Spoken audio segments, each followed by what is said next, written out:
This is Graham Weimiller, Chairman and CEO of BNI, and welcome to BNI's Restart the World. I want to say a special welcome to BNI members, leaders, and guests from around the world. Thank you for joining this terrific program today. You know, BNI is helping businesses in 70 countries around the world. We're helping them sustain their growth through 2020 and beyond. And so this program is really dedicated to all of the business leaders around the world who are focused on sustaining their businesses and their communities. And I want to especially thank BNI's national directors for co-sponsoring this Restart the World event. Their leadership is important and very appreciated, and their support for this important Restart the World program is really appreciated by me personally as well. So BNI this year alone has generated nearly $10 billion in closed business. That is members supporting other members in 70 countries around the world. That nearly $10 billion just this year alone has come from 7 million valuable new client referrals. And so I want to congratulate all BNI members around the world for this impressive achievement just this year so far. And so this year is a challenging year for businesses across the globe. The International Monetary Fund has called this the worst economic decline since the Great Depression of the 1930s. If we don't look for a new path, we may see a contraction in global GDP of over 5%. If we don't pick a new path, we could see a record high number of bankruptcies this fall. And so Restart the World is about that new path. And so we are really honored that you have joined us today for this program. And so the Restart the World program is all about businesses collaborating around the world to help each other grow throughout 2020 and beyond. BNI represents 270,000 purpose-driven business leaders across 70 countries who meet every single week to support each other and to build lifelong relationships. And so it is my honor as part of this Restart the World program to now introduce Dr. Ivan Misner, founder and chief visionary for BNI. Dr. Misner founded BNI 35 years ago with a vision of changing the way the world does business.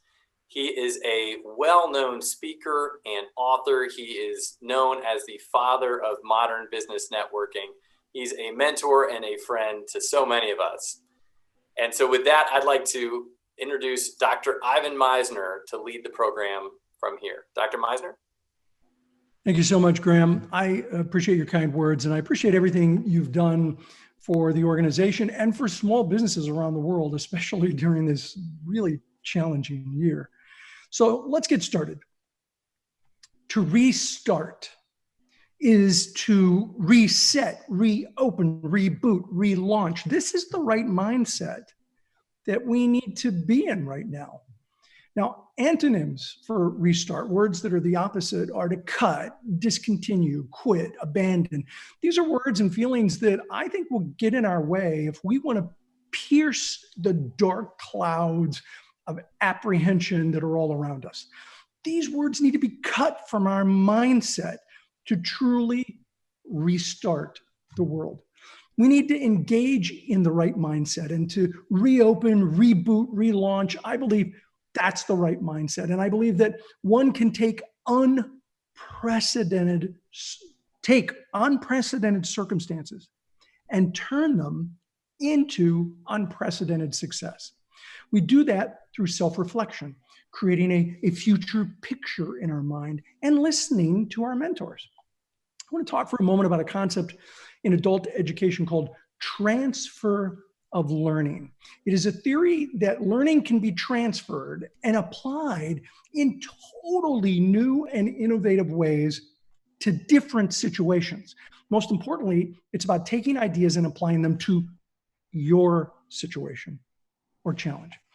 Think of transfer of learning as a briefcase full of ideas that are given to you. The briefcase is given to you. Now take that briefcase with you, open it up, and apply some of those ideas to your situation through self-reflection and contemplation.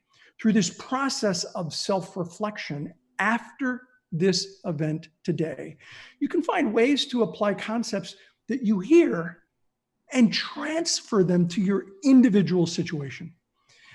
That's how programs like Restart the World work best. These are events that act like a catalyst for you to apply the ideas that you hear through programs like this by recognizing patterns or possible situations that enable you to think outside of your traditional thinking. You're the person who knows how to apply ideas that you're going to hear today to your situation, and that requires reflection after this event.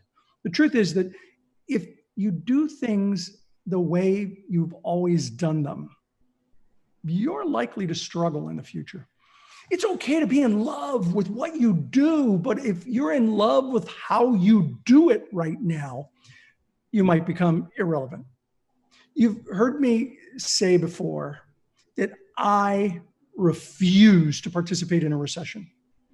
Well, today I'd like to introduce you to 3 other people who refuse to participate in a recession. These 3 top B&I global business leaders are passionately committed to restarting the world.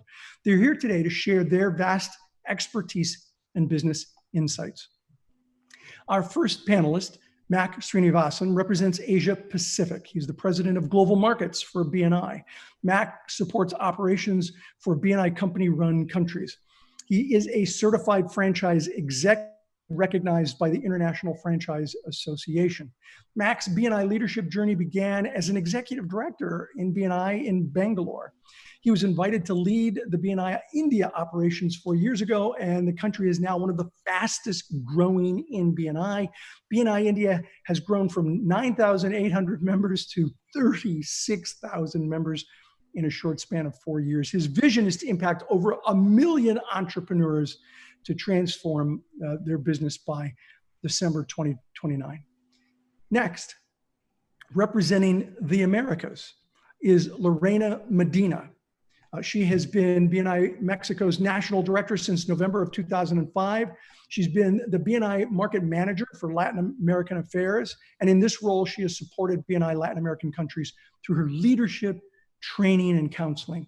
Lorena completed her certified franchise executive credential in less than 1 year. By the way, that's pretty rare. Currently, BNI Mexico has over 125 chapters and almost 4,400 members.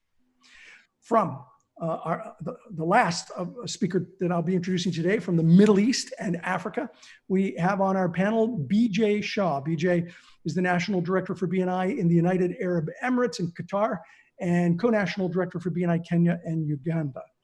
In the last 15 years, he's won numerous BNI CEO awards for outstanding performance. He holds a bachelor's degree in banking and finance from the University of Wales and a master's degree in finance from the City University in London. BJ is recently also qualified as a certified franchise executive from the International Franchise Association. This is definitely a very, very diverse panel representing a large portion of the world. So let's get started with our discussion with a simple question for all 3 of you. If you could simply state in a sentence or 2, what's the one thing a business can do right now to restart their business and to refuse to participate in a recession? And Lorena, I'd love to start with you. Thank you, Ivan. I think that the most important thing they could do right now is to, and you mentioned it in your introduction, get a mentor. I think that that's exactly what pushed me through and made me turn around and continue with this business. If it had been only me, I would have just sat down on the curb and started crying.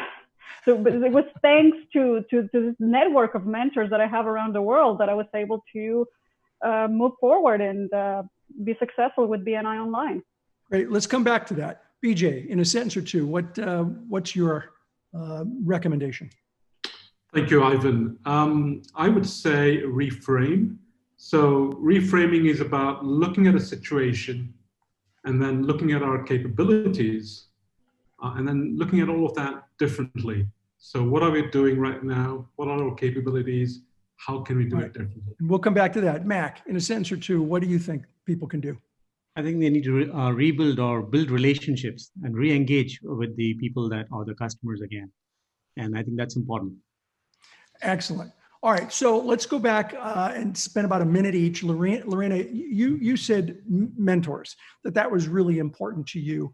Can you talk a little bit more about that? I think it was crucial. I've always said that I went through all the stages of grief during this period. At first I was angry, then I was in denial, and all of them. So when I finally got to the stage of acceptance, I decided I'm gonna reach out to my network, and what Mac was saying is so important. We have been rebuilding relationships with all of our colleagues from around the world. This is the time when we need them. So I reached out to all my colleagues with the ones that I have a very close relationship with. And somehow we found a way to figure it out. We got the best practices on how to make this work, and it made a huge difference for me. And it could work with any type of business. Reach out to your colleagues from other parts of the world and find out what they're doing. Yeah, and get their advice. Great suggestion. Exactly. BJ, you talked about reframing. Talk about that a little more. Yeah, I'll share a couple of examples of how I've seen some of our members do that. One of our members, his other business is a brewery. He actually just recently launched a brewery making beer and spirits in Uganda. And this was just literally a few months before the whole pandemic situation broke out. So here you are, brand new brewery, invested lots of money, and then you got this situation nobody predicted. But he was very quick to look at the situation. He said, okay, what are my capabilities? I've got a bottling line. I've got the key ingredient to make sanitizer, which is required in the new situation. And he literally pivoted his line. All the pubs and the bars and everything was shut. So obviously there was no demand for the beer that it was making. That's what it did. Very successful. And another quick one is a member who traditionally does team building, in-person team building activities. And what she was able to do was reframe that, her capability. She had a team which can really help people doing team building exercises. She pivoted online. And the great thing is she now realizes that her audience, her target market is not just limited to where she's based, but it's beyond. The whole world is now open to her, and she's actually getting inquiries from different countries for what she does. It's amazing. Those are two great examples. And I actually know someone who's also in the event planning industry. They always said it's impossible to do this online. Guess what?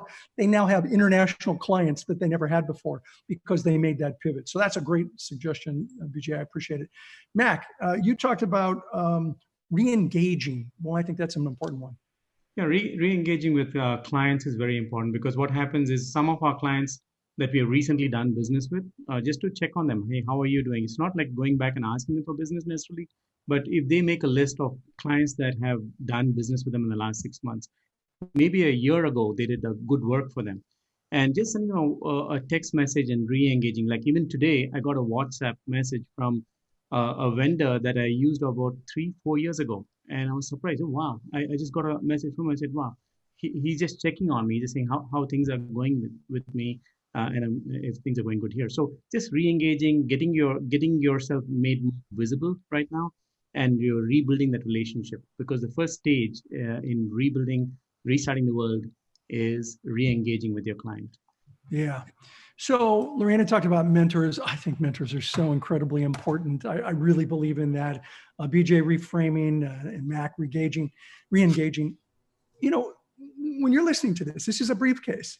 Information. As you're listening to this, take some of these ideas and apply them to yourself. A lot of what we talk about often is simple, but it's not easy. If it were easy, everyone would do the 3 things that Lorena, BJ, and Mac just said. You would do it, and you would do it consistently. It's that consistent application of ideas like this that I think are absolutely critical. Great answer, you guys.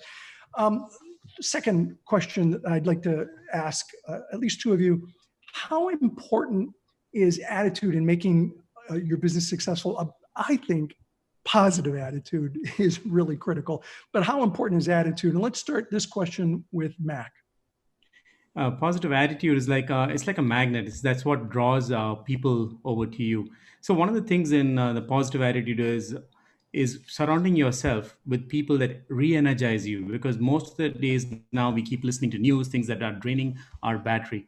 We have to surround ourselves with either folks that are having a positive attitude, so we get energized, listening to music that energizes you, or maybe reading a book, because people are drawn to you only when you have positive attitude. And it's very important for us to guard what we surround ourselves with, and then display a sense of positive attitude, a sense of confidence. And that's when people start getting, re-engaging with you and building the relationship back. And Mac, I think some people hear that and they go, yeah, right, positive attitude. But you can't underestimate the power of that. When I was diagnosed with cancer, I tried to take all negativity out of my life. I think one of the reasons I was able to go into remission as quickly as I did was that I really tried to focus on solutions and a positive attitude. Really, really important. Thanks. Lorena, what are your thoughts? I agree 100% with Mac. It is like a magnet. And we also need to make a difference between positive attitude and just blind optimism. Yeah. Because to me, positive attitude, it's having a balance between looking at the situation the way it is. It's perfectly acceptable to say, this is not that fantastic, but at the same time, what are we going to do about it? To me, that's positive attitude. To not ignore what's in front of you and to acknowledge that it might not be that great, but what are we going to do about it? Are we going to sit down and cry, or are we going to find a solution? So to me, that is the framework, and that's the main difference between someone that's just an optimist no matter what, and someone that actually acknowledges the situation and does something about it. Yeah, you bring up a good point. There's a book I recommend to people. It's called Solutions Focus. It was written by a friend of mine in the United Kingdom, Mark McCurgow. And he says, look, if all you do is focus on problems, you become an expert at problems. What you have to do is focus on solutions. And so that positive attitude that Lorena is talking about here is about a positive attitude to focusing on solutions. Great observation, Lorena. Okay, next question. What is the most interesting trend that you've seen in 2020, which will help restart the world? And BJ, I'd like you to take this one. Sure. I recently read a report which was telling us that the rate of take-up, talking about e-commerce, for example, what we've achieved in the last 90 days is equivalent to what we've achieved in the last 10 years. So literally in 90 days, the rate of people going online, for all their commerce, for the purchases has doubled. Whatever happened in 10 years, they were able to do that in 90 days. And naturally, given the situation that we've been forced into, remote working, lockdown, and all of that.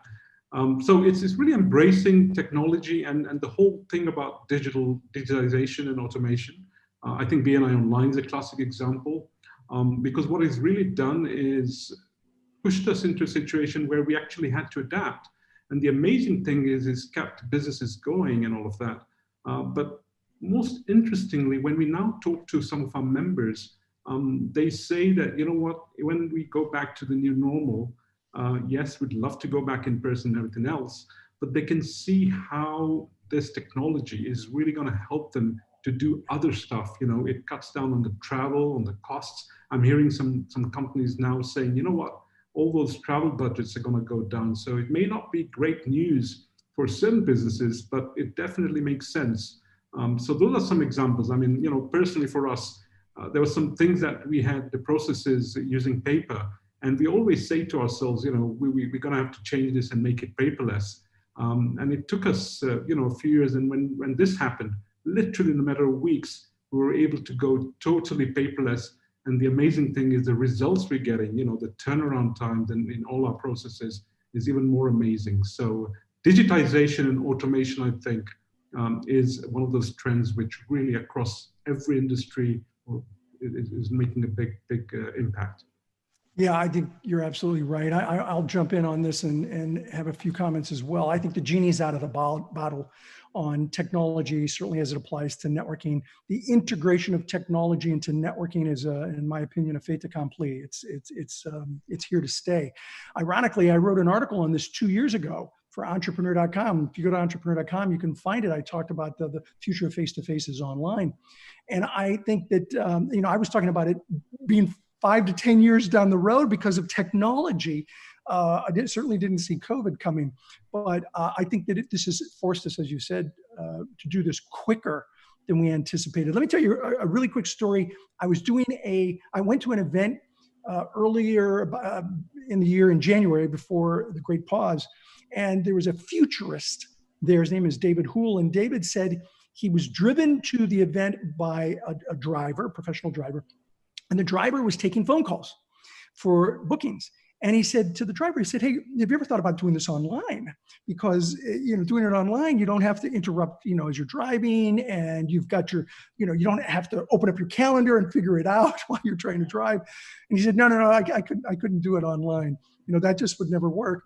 And David was like, oh my goodness, so many companies are already doing this online, and you're refusing to do this. And I think we're going to see companies who refuse to change going out of business, and companies who are willing to recognize that change is on its way, it's here, are going to be more successful. Thanks very much, BJ. Next question. What are some of the common misconceptions that people have about networking during this time? And how can we combat these misconceptions? Lorena? Oh my God. I would have to say that the most evident one is that, oh no, networking is not going to work online. I was the first one who said that when we first went online. I was, this is crazy. What are we doing? How can we go online? This is not going to work. It's not the same. And then it was actually the members, our networkers, are the ones that changed my mind. Because they started inviting me to their meetings. So today I can say that I have visited almost half my chapters, and I couldn't do that before because they are all over the place. And I've been engaging with a lot of our members. I love talking with them in doing the open networking. And I would have to say that I encountered this lifelong member in Mexico. He has been in the organization for 10, 11 years. And he's an older guy. And I was so afraid about how he felt that change was for him, because he has been doing networking in person for such a long time. And he said, when he saw me during the open networking section, "Yeah, I cannot believe we didn't think about this before. This is awesome. I get to wake up later and I don't have to pay for breakfast. This is amazing. And I have the same results." He loved it. And yeah, so it was the members who actually convinced me that this was a great alternative to do networking. I think it's here to stay. Yeah, I think so. I think the genie's out of the bottle. Some variation is definitely here to stay, especially as technology advances. And what about one-to-ones? Aren't they so much easier doing one-to-ones online on a Zoom or Skype or whatever platform? And I used to say, no, none of that. It doesn't count as a one-to-one if you do it online. I was crazy. I was guilty of that too. And I think, I still think in-person's the best. It really is. Shaking someone's hand when it's safe, having a conversation with them, sitting with them, having a cup of coffee or just, a meal and talking is still the most powerful. But we have found that this process is certainly working. Like I said earlier, you can be in love with what you do, but if you're committed to being in love with the way you do it, you may possibly become irrelevant. And we need to network differently now. We need to do business differently. I want you to think about how can you do business differently? Just not just, but how can you do business differently? Because we're going to need to do that as time goes on. Okay, next question. And I'm going to ask BJ and Mac to jump in on this one. What is one piece of practical advice that you would give someone starting out with their networking efforts today? BJ? Yes. If somebody's starting out in networking, I would think, they're new. They're probably doing it for a reason. Most people would do it because they think, right, I'm in business or I'm in sales. I want to grow my business. So they have this notion that, right, I need to go out and meet lots and lots of new people. I would say to you, if you're new to this, it doesn't necessarily mean meeting new people. What it actually means is building and deepening your relationships. Start with that first. Look at the network that you already have, the relationships that you already have. So you may have a few customers, you may have some suppliers, you may even, of course, have your friends. Reach out to them and see if you can have a different conversation that you normally do with them. Get to know them better, ask them about their aspirations, what are they proud of, what other interests do they have, and what challenges are they facing. And when you have enough of those conversations with different people over time, what you'll find is you'll be able to start connecting the dots. You come across people who might have a solution for other people who are facing challenges, and you connect the two. So you're going in there really just to build those relationships, see if you can help people, you become a connector, and then you're on your way to becoming a professional networker. Because once you do that, you kind of become the go-to person. And you haven't even made any new connections. You've just deepened and gotten to know your existing relationships better. And then you get comfortable meeting new people and doing the same with those people. So that would be my tip. You don't have to go out there and start making new relationships. Yeah, it's a great recommendation. Being a connector, I think, is the cornerstone of being an effective networker. Great suggestion, BJ. Mac, what are your thoughts? Yeah, so if somebody's starting on networking now, I would encourage them to define their objective first. What's the purpose of their networking? What type of network they need to choose? Are they there for just social? Do they want a social network? Are they just looking at a health type of network, or is it a business network? And once they define that, Ivan, I've always heard you say this is network. It's not net sit. It's not net heat. So they have to dedicate time, allocate in their calendar, maybe 2-3 hours a week, because without that, they're not going to achieve their objective. And finally, once they have the network or they start networking, they need to network smart, and they should not network hard. Networking smart means finding out who's in connection with your target market, and then having like a one-to-one, a virtual one-to-one with those people first. In BNI, we call them contact spheres or power teams. So if we start networking first with the people that are in contact with the target market, it makes life so much more easier and smarter way to do it. So back to you, Ivan. Yeah, great points, Mac. Very good. All right, another question. What is the biggest challenge you're currently seeing with business owners, and how can they overcome that challenge? Let's start with Lorena. The horse paradigm. Let me explain. Yeah. Horses, like most animals, don't have the same conception of time as we do.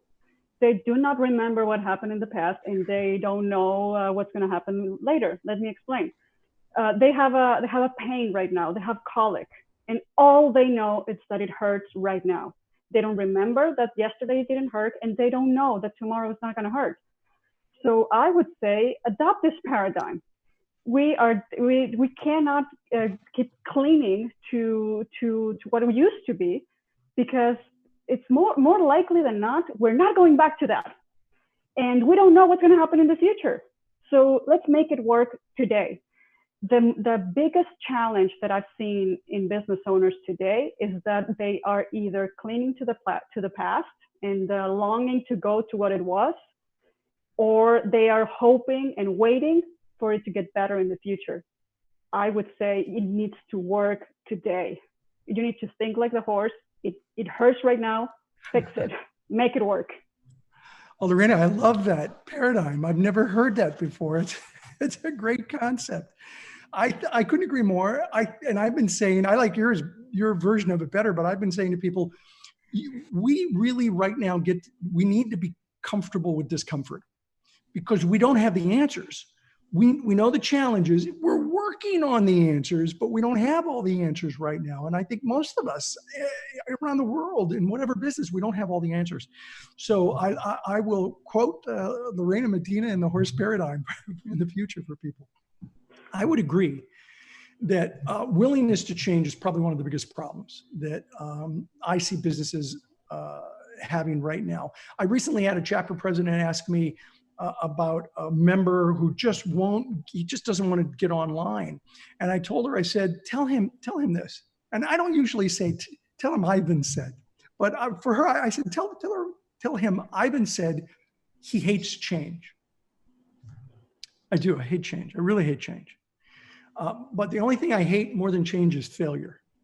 I hate change. I hate failure way more than change. So he can either change or fail. The choice is his. You can't make him change. That's what I told her. You can't make him change. He's got to be willing to do it.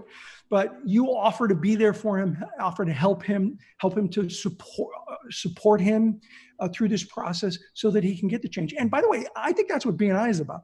BNI is about helping, supporting people through challenges and through good times as well. But I think that's the secret, is we got to learn how to address and accept the changes that we have, otherwise known as the horse paradigm. I love that, Lorena.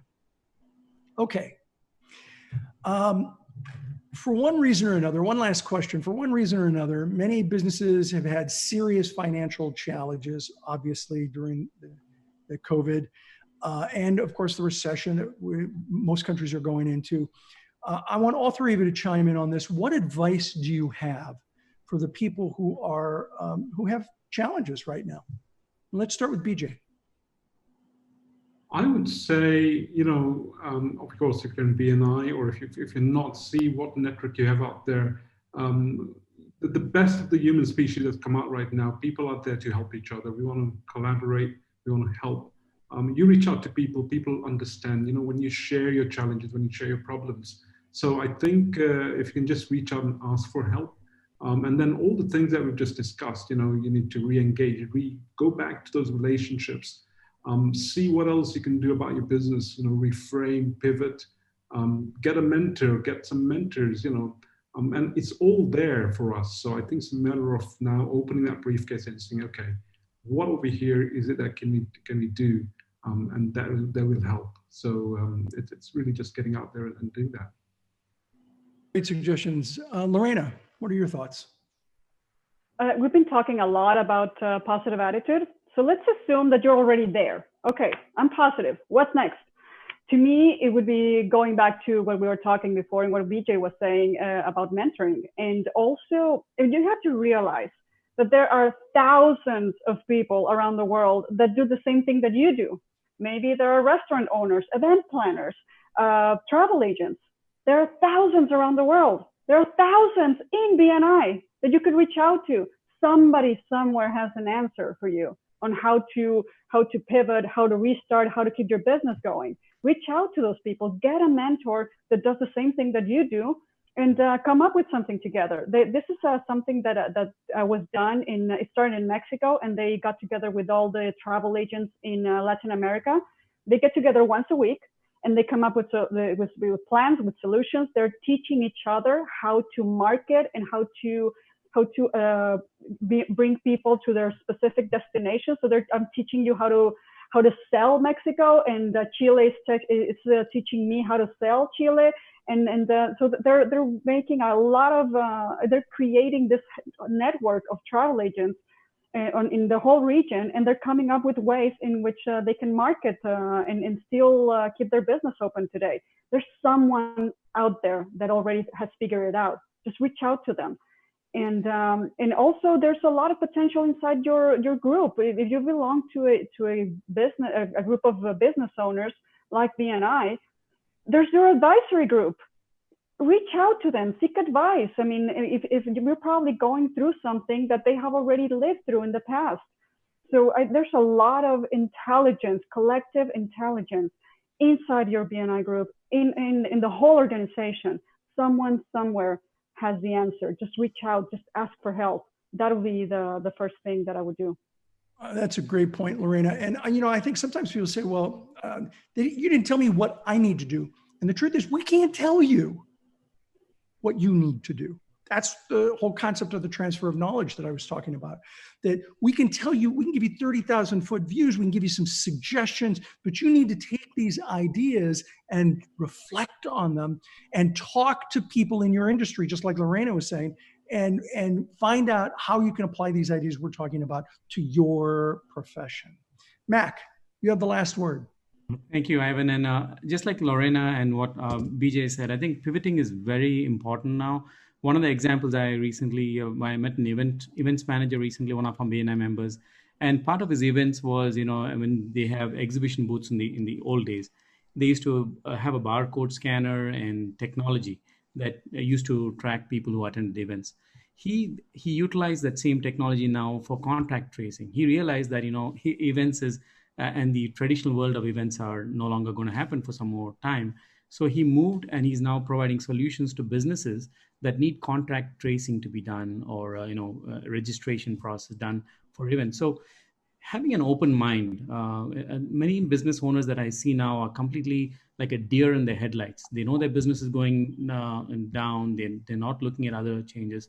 But like Lorena was mentioning, we have a fantastic pool of resources in BNI, in our chapters, and just sitting down, brainstorming, and then new ideas will emerge if we have an open mind to it. I love the way that how our event manager, completely transitioned into his application and his business. So that's where we're just going with an open mind. I think Ivan will help us all. Great. Well, listen, I really appreciate the great suggestions that all three of you have provided today. And I also appreciate you taking the time to be here for everyone.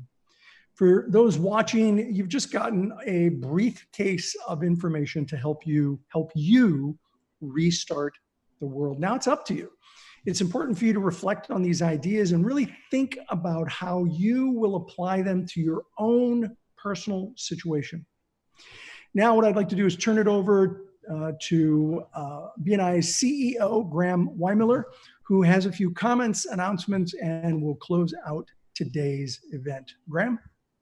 Really terrific wisdom, Dr. Meisner and our panelists, Lorena and BJ and Mac. Thank you. Just terrific ideas and perspective from you all. So just on behalf of everyone listening today, thank you. And, Dr. Meisner started that session out about, talking about how you can refuse to participate in a recession. And we would just urge all of you to take that to heart and just realize that there is a lot of opportunity, and keep asking yourself, what opportunities are there now that there weren't a year ago? And that will open up lots of opportunities for you, as the panelists and Dr. Meisner alluded to. So terrific wisdom. Thank you, Dr. Meisner, and thank you again to our excellent panelists. Great perspective. And so want to invite everyone listening today to BNI's 2020 Global Convention. This is going to be the largest event in BNI's history. It's a chance, just like today, for us to come together, learn from each other, and rise above the current situation, to keep growing our businesses so that we can support our families and our communities and the world overall. And you may have heard me say it before, but I think business leaders are really important to the global recovery from the current situation. So we want everyone to be a part of BNI's 2020 Global Convention, and the theme is Powered by BNI.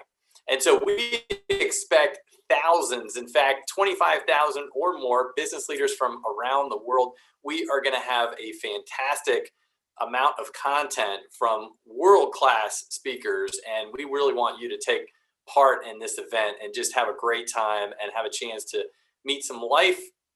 create some life-changing relationships. And so we will have state-of-the-art technology, highly interactive event will be happening over 4 days. And so again, great keynote speakers and presenters. There'll be lots of customization for you, a chance to personalize the experience, on-demand viewing, easy scheduling of one-to-ones worldwide. And so that really is a special opportunity, and it will be translated into 16 languages. So we want to make it as accessible as possible for everyone. Great keynote speakers that we'll be announcing, and registration is currently discounted. And so members and visitors can register for just $49, which we hope many of you take advantage of that early bird pricing to access this content and executive level education. And so tickets are available at bniglobalevents.com. So we invite you to check out that site and this upcoming event. I just want to thank everybody for being a part of this event. BNI as a global organization is committed to business leaders around the world, and together we can restart the world. Thank you to our panelists. Thank you to Dr. Meisner. Thank you all for joining. And until we talk again, we wish you the best. Thank you.